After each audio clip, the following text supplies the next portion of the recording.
रमा एकादशी महात्म्यम।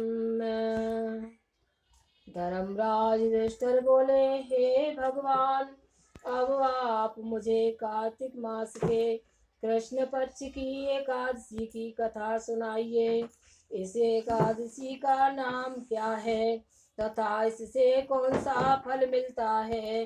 श्री कृष्ण भगवान बोले कि हे नर श्रेष्ठ, कार्तिक मास के कृष्ण पक्ष की एकादशी का नाम रमा है। इसके व्रत से समस्त पाप नष्ट हो जाते हैं। इसकी कथा इस प्रकार है। प्राचीन काल में मुचकंद नाम का एक राजा राज्य करता था। उसके इंद्र, वरुण, कुबेर, विभीषण आदि मित्र थे। वह सत्यवादी तथा विष्णु भक्त था। उसके एक उत्तम चंद्रभागा नाम की लड़की उत्पन्न हुई। उसने उस लड़की का विवाह राजा चंद्रसेन के पुत्र शोभन के साथ किया। एक समय जबकि वह अपनी ससुराल में थी, एक एकादशी पड़ी। चंद्रभागा सोचने लगी कि अब एकादशी समीप आ गई है, परंतु मेरे पति अत्यंत कमजोर हैं, इसलिए वह यह व्रत नहीं कर सकते। परंतु मेरे पिताजी की आज्ञा कठिन है। जब दशमी आई तब राज्य में ढिंढोरा पिटा। उसको सुनकर शोभन अपनी पत्नी के समीप गया और उससे पूछा कि हे प्रिय, तुम मुझे कुछ उपाय बतलाओ, क्योंकि यदि मैं व्रत करूँगा तो अवश्य ही मर जाऊंगा।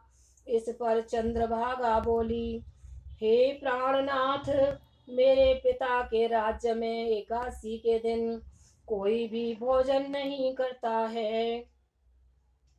यहाँ तक के हाथी, घोड़ा, ऊंट आदि भी तृण, अन्न, जल आदि ग्रहण नहीं करते। फिर यहाँ मनुष्य कैसे भोजन कर सकते हैं।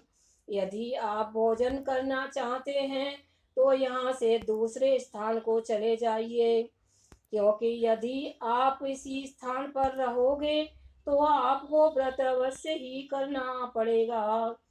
इस पर शोभन बोला कि हे प्रिय, आपका कहना बिल्कुल उत्तम है, मैं अवश्य ही करूँगा, मैं अवश्य ही करूँगा। भाग्य में जो लिखा है वही होवेगा। ऐसा विचार करके उसने एकादशी का व्रत किया और जब सूर्य भगवान की अस्त हो गए और जागरण के लिए रात्रि हुई, वह शोभन को दुख देने वाली थी। दूसरे दिन प्रातः से पहले शोभन इस संसार से चल बसा। राजा ने उसके मृतक शरीर का दहन करा दिया। चंद्रभागा अपने पति की आज्ञा अनुसार अग्नि में दहन न हुई, परंतु पिता के घर रहना उत्तम समझा। रमा एकादशी के व्रत के प्रभाव से उसे मंदराचल पर्वत पर धन धान्य से युक्त तथा शस्त्रुओं से रहित एक उत्तम नगर प्राप्त हुआ।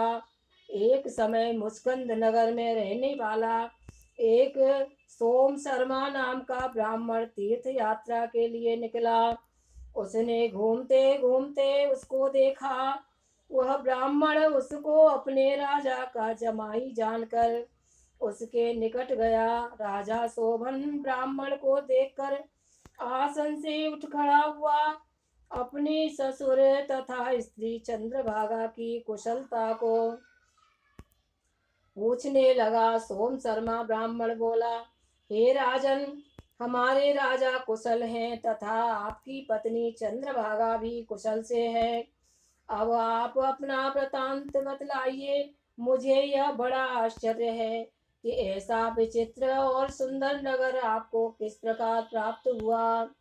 शोभन बोला कि हे ब्राह्मण, यह सब कार्तिक मास के कृष्ण पक्ष की रमा एकादशी के व्रत के प्रभाव से है। इसी से मुझे यह अनुपम नगर प्राप्त हुआ है, परंतु यह अध्रुव है, इस पर ब्राह्मण बोला कि हे राजन, यह अध्रुव क्यों है और ध्रुव किस प्रकार हो सकता है, तो आप मुझे समझाइए। मैं आपके कहे अनुसार ही करूँगा। आप इसमें किंचित मात्र भी झूठ न समझें।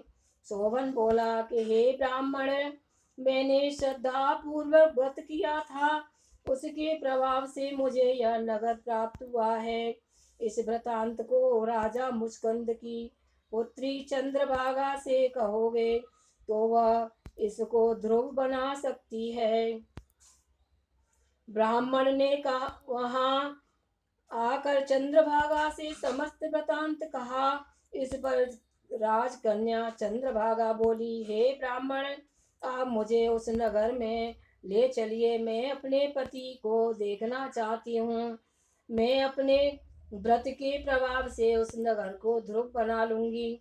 चंद्रभागा के वचनों को सुनकर वह सोम शर्मा ब्राह्मण उसको मंद्राचल पर्वत के पास वामदेव के आश्रम को ले गया। वामदेव ने उसकी कथा को सुनकर चंद्रभागा का मंत्रों से अभिषेक किया। चंद्रभागा मंत्रों तथा व्रत के प्रभाव से दिव्य देह धारण करके पति के पास चली गई। शोभन ने अपनी स्त्री चंद्रभागा को देखकर प्रसन्नता पूर्वक अपने बाम अंग में बिठाया। चंद्रभागा बोली, हे प्राणनाथ, अब आप मेरे पुण्य को सुनिए। जब मैं अपने पिता के गृह में 8 साल की थी, तब ही मैं यथाविधि एकादशी का व्रत करने लगी हूँ। उन्हीं व्रतों के प्रभाव से आपका यह नगर ध्रुव हो जाएगा और समस्त कर्मों के युक्त होकर प्रलय के अंत तक रहेगा। चंद्रभागा दिव्य रूप धारण करके तथा दिव्य आभूषण तथा वस्त्रों से सजकर अपने पति के साथ आनंद पूर्वक रहने लगी और शोभन भी उसके साथ आनंद पूर्वक रहने लगा। हे राजन, यह मैंने रमा एकादशी का महात्म्य कहा है। जो मनुष्य इस रमा एकादशी के व्रत को करते हैं, उनके समस्त ब्रह्म हत्या आदि के पाप नष्ट हो जाते हैं। जो मनुष्य रमा एकादशी का महात्म्य सुनते हैं, वह अंत में विष्णु लोक को जाते हैं। बोलिए रमा एकादशी महात्म्य की जय। जय जय श्री राधे, जय श्री श्याम।